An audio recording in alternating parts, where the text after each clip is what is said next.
بریم سراغ یکی از مهمترین افکت هایی که توی موزیکامون خیلی استفاده میکنیم و خیلی فضاهای قشنگی رو میتونیم باهاش بسازیم. اونم افکتی نیست جز ریورب. ریورب و دیلی دوتا افکتی هستن که معمولا با هم اسمشون میاد و یه جورایی تکمیل کننده همدیگه هن. توی این ویدیو در مورد ریورب صحبت میکنیم، توی ویدیو بعدی در مورد دیلی. بریم ببینیم که این ریورب چه المان هایی داره و ما چطوری این المان ها رو تنظیم بکنیم تا بهترین ریورب رو برای صداهامون بسازیم.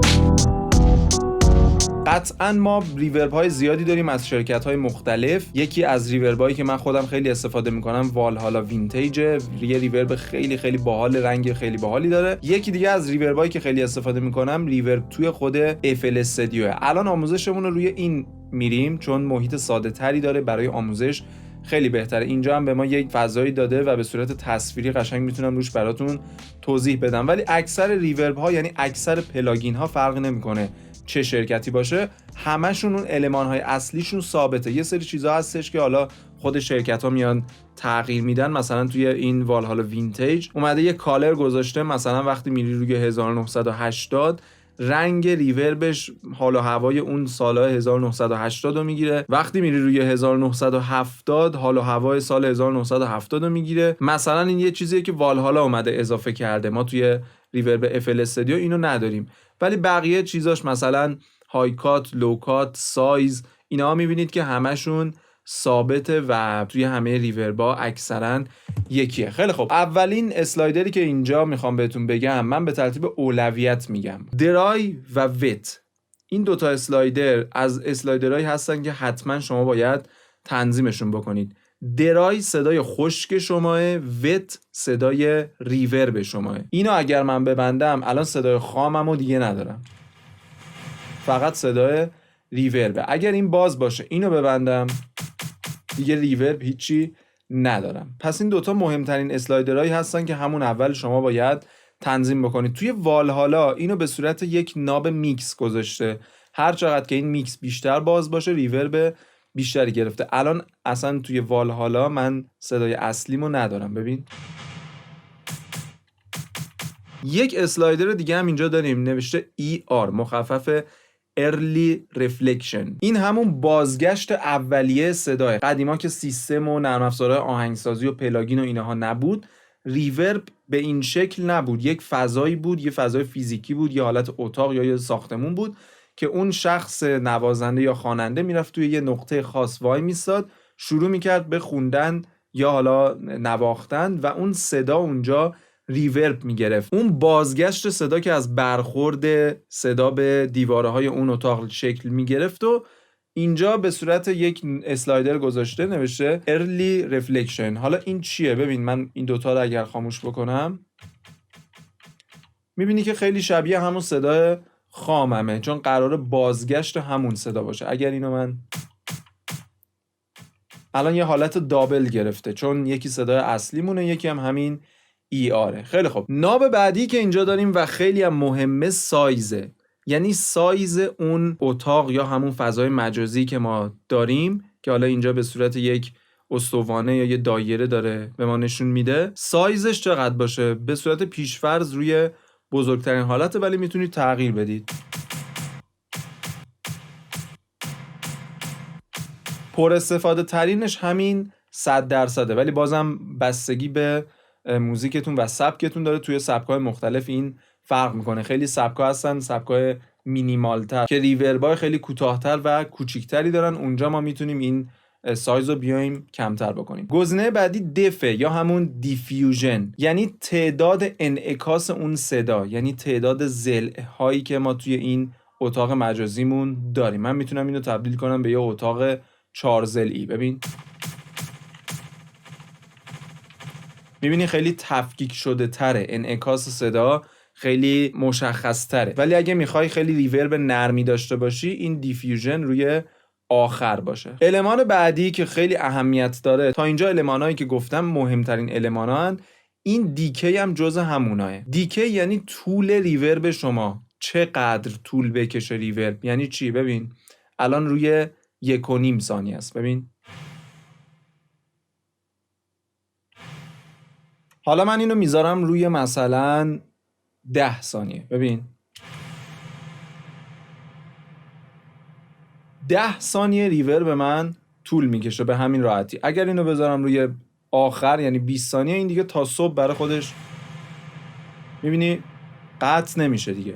20 ثانیه طول میکشه. اینم متناسب با سبک و سلیقه خودتون باید حتما تنظیمش بکنید. مورد بعدی دیلیه. خیلی واضحه. دیلی یعنی تأخیر. اینکه ریورب ما چند میلی ثانیه بعد از صدای اصلی شروع بشه. الان بسه. وقتی بسه یعنی هیچ تأخیری نداره. به محض اینکه صدای من بیاد میبینی همزمان همون لحظه ریورب هم باهاش شروع میشه. اگر من اینو بذارم مثلا روی 500 میلی ثانیه، نیم ثانیه وای میسته و بعد ریوربمون شروع میشه. ببین حالا میذارم روی آخر. یه گزینه تمپو هم اینجا داریم که این میاد متناسب با تمپو پروژهتون این دیلی رو سینک میکنه. اینم میتونه خیلی کاربردی باشه. دو تا ناب بعدی که من خودم خیلی ازشون استفاده میکنم و خیلی دوستشون دارم، هایکات و لوکات. دو تا ناب خیلی ساده که احتمالاً خیلیاتون بدونید چی کار میکنه. هایکات میاد هایکات میزنه روی ریورب شما، لوکات میاد لوکات میزنه روی ریورب شما. یعنی اگر اکولایزر رو در نظر بگیرید، هایکات یعنی این میاد اینطوری برش میزنه، کات میکنه، برش میزنه. لوکات هم یعنی این. حالا این چه کاربردی داره ببینید.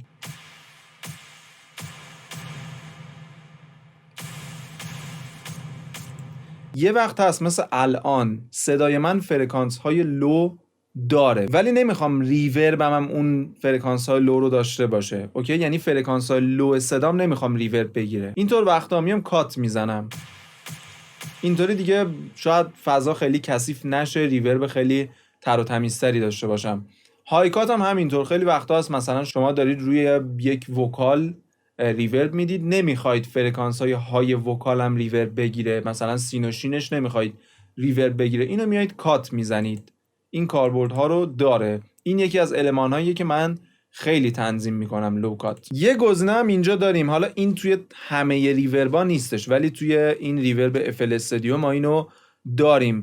نوشته مید و ساید. وقتی روی مید باشه که به صورت پیشفرض روی میده، فرکانس های مید صدای شما ریورب میگیره. اوکی؟ الان فرکانس های مید من داره ریورب میگیره. اینجا رو اشتباه نکنید. فرکانس های مید که میگم منظورم تو بازه های فرکانسی نیست، چون یه ویدیو داشتیم در مورد بازه های فرکانسی میگفتیم مثلا بین این حدود فرکانسی رو میگیم فرکانس های مید. ما اینجا منظورمون از لحاظ ایمیجینگ مید و ساید. اوکی؟ اینجا میاد به صداهایی که ساید نیستن یعنی وسط هستن. منظورمون از مید به لحاظ ایمیجینگ وسط هستن، اونها رو ریورب میده. یه وقت هست شما یک صدایی داری که فرکانس های مید زیادی نداره، صداتون کلا سایده. اینطور وقتا میذاری روی ساید و به فرکانس های سایدت ریورب میدی. ببین الان فرکانس های ساید من داره ریورب میگیره، الان مید. اوکی؟ حالا بحث این مید و ساید شد. ما اینجا یه گزینه داریم، یعنی یه ناب داریم نوشته استریو سپریشن. این ایمیجینگ ریورب شماه. مثلا من میخوام ریوربم یه کمی بازتر بشه، یه کمی صدای استریوتری داشته باشم یا به اصطلاح ساید باشه. میام اینو یه کمی باز میکنم. حالا یه کمی که نه، تا آخر باز کردم. ببینیم میبینی الان چقدر بازه. الان اگر من اینو ببندم کاملا ریورب من وسطه.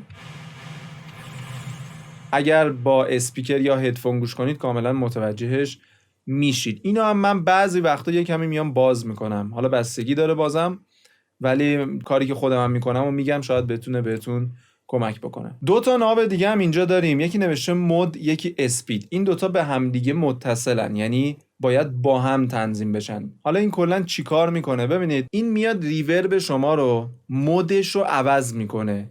یعنی چی مودش رو عوض میکنه؟ ببین الان همون رنگ صدای اصلی منه که ریورب میگیره، ولی اگر من اینو باز بکنم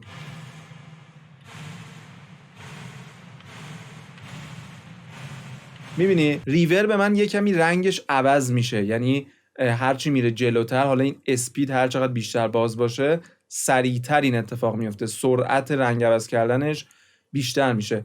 این مودم هر چقدر بیشتر باز باشه به مقدار بیشتری مودش تغییر میکنه. حالا ببینیم.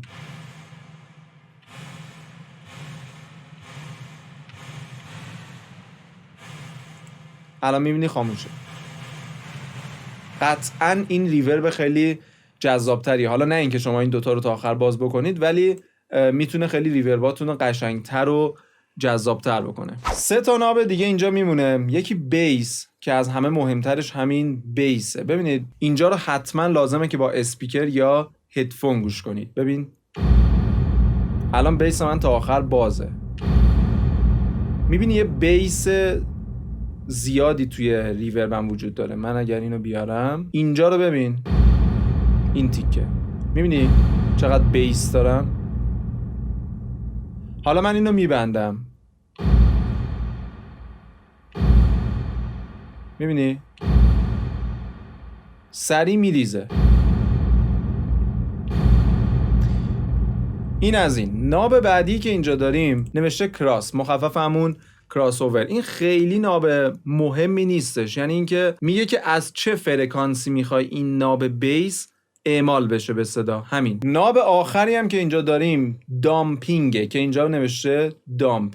این میزان فرکانس های های شماه، یعنی فرکانس های بالای شما. این بازه فرکانسی. اون ویدیوهای مربوط به بازه فرکانسی رو حتما ببینید. یه ویدیو پایه‌ایه که شما برای میکس و مستر حتما باید اون ویدیو رو دیده باشید. خیلی خیلی میتونه براتون مفید باشه. میزان فرکانس های های شما. ببین من اینو هر چقدر بیشتر باز میکنم، فرکانس های شفافتری دارم، یعنی ریورب من شفافتر میشه، یه کمی فرکانس های هایش بیشتر میشه. اگر این هایکات رو هم تا آخر باز بکنم،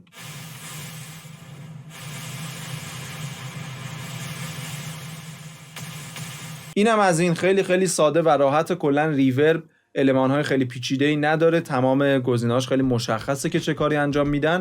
مطمئنم که دیگه الان میتونید خیلی حرفه‌ای از این پلاگین هم استفاده بکنید. توی کامنت‌ها بنویسید که بیشتر از چه ریوربی استفاده میکنید. منظورم اسم ریورب. من خودم از والهالا خیلی استفاده میکنم. بعضی وقتا هم از این ریورب خود FL استودیو استفاده میکنم توی سبک‌های الکترونیک و اینها بیشتر.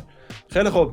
لایک و کامنت و سابسکرایب یادتون نره. امیدوارم که این ویدیو براتون کاملا مفید بوده باشه. تا ویدیو بعدی که در مورد دیلی خواهد بود میبینمتون.